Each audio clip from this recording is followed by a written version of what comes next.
Hi, welcome to the Art of Selling Junk. My name is John, and today I want to talk to you about the world's longest yard sale. It is a fantastic place to sell. I sold there for 8 years, and I learned a lot along the way. So I've put together a bunch of tips that hopefully will inform your selling experience and make it go smoother. My first tip, and I cannot stress this enough, is bring all the merch you have. If you have any desire to sell it, try to get it out to the world's longest yard sale. I used to take a 16-foot trailer out there, drop all the merchandise on the ground, run home, refill it, and bring it back, and still didn't feel like I had enough stuff. This is not the occasion to curate it. This is not the occasion to hold anything back. Just bring it all. There's a buyer for every item. Your best piece, the thing that you're considering throwing away, just bring it all. Because you can't have enough merch. The crowds are there. The enthusiasm is there. It's such a unique experience. People set aside dates on their calendar and use their vacations to go to this thing. They want to buy something. So just bring it all. And once you get it there, get it out on display as fast as you can. There'll be early bird shoppers, and you're going to miss a lot of sales if you're too busy fussing over, merchandising your booth or setting everything up perfectly or all the tablecloths the right length or whatever. Just get it visible, and you have a chance to make a sale because buyers are going to come in waves, and some of the earliest buyers are the most serious. They are there because they want to make money. They're there because they have a purpose for it. They have a store, or it's part of a unique industry. They're a decorator, something of that nature. So get your merchandise out and visible as soon as you possibly can. You have plenty of time to fuss with your booth and make it adorable later. Just get it out and get it priced. Like I said, I want you to bring everything you possibly can. So pricing it all is going to be a challenge. But if you can price a bunch of it, people will stop because they know where your prices fall. They know if you're reasonable. They know if you're overpriced. It's an indicator that you're there to do business and that people can gauge whether or not they can afford you. So getting it priced is a huge thing. I used to not do this, and I found that people would either ask me a million times what the price was, or they just didn't know and walked on because there's too much yard sale to cover. There's 700 miles almost of things to see and items to buy. So if it's not something that just stops them in the track, if they don't know what the price is, they might not ask. So you're missing a lot of customers. Now, if I hear people say that it's too much of a hassle, or they maybe don't know the price, so they're going to have to change the tag or something like that. My advice would be price it before you leave home and then stick to that price. Go with what your gut said before you got out there, before you looked at how much money you spent on hotels and gas, and just stick to that number the whole time. Because what will happen if you don't is you'll feel the adrenaline of the show maybe doesn't match your sales at the beginning. And you'll be tempted to try to kickstart some sales by lowering your prices too early. And that's a mistake. There's so many buyers, and this is such a long show, that you'll have plenty of chances to get your price. So I would pick a number and stick to it for a while, because you'll find someone's going to pay it. That buyer is there. If you're reasonable, you can't just invent numbers, but if you're reasonable, they'll come. It'll show, it'll happen. So there's no need to panic.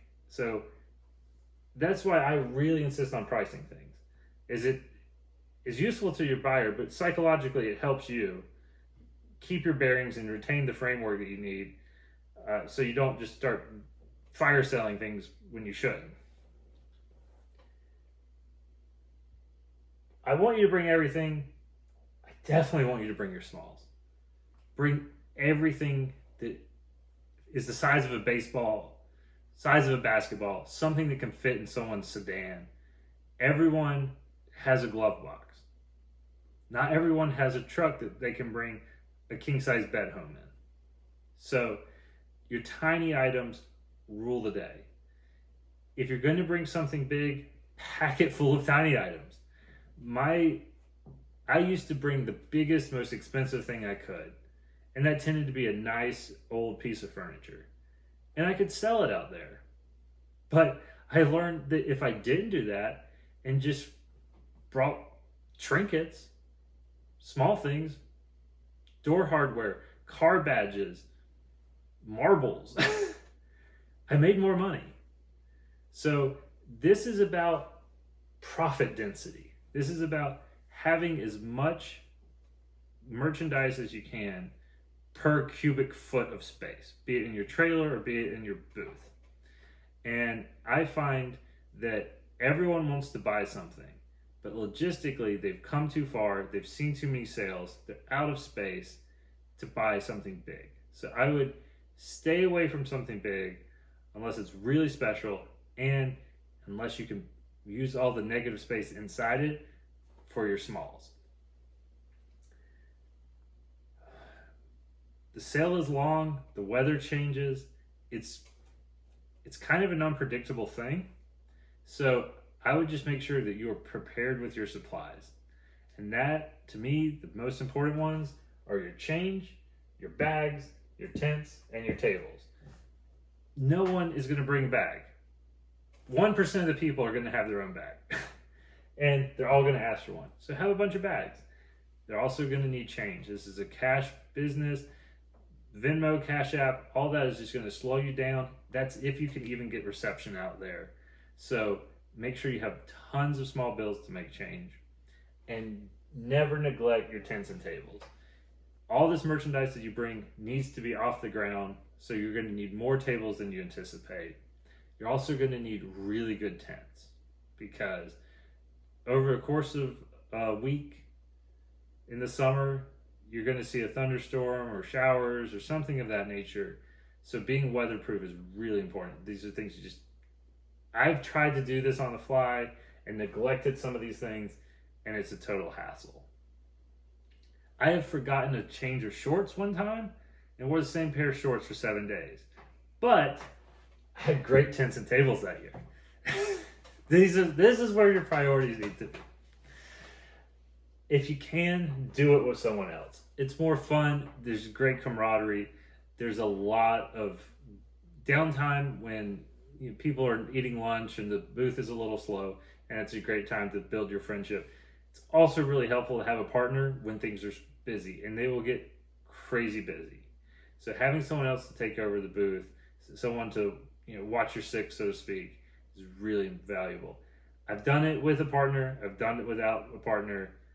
And I would love to have a wingman every time. It's just the way to go. And if you don't have a wingman, get to know your neighbors. And wheel and deal, be neighborly, offer to cover their booth, trade merchandise, shop from each other. This is a great place to shop. There's no reason just because you're selling that you couldn't be shopping every morning or on your way to dinner. So you'll find that wherever you're set up will turn into a little ecosystem. And those are the people that can cover your booth or can give you a great deal on something that you're interested in. I've found that everyone has their own brand and their own niche. So there's things that I haven't been able to sell that I just sort of consigned with my neighbors and vice versa. So one year I couldn't sell chairs, but my neighbor sold every chair she had. So she sold some of mine. But she couldn't sell ladders. So I sold 6 ladders that year, having only brought 3.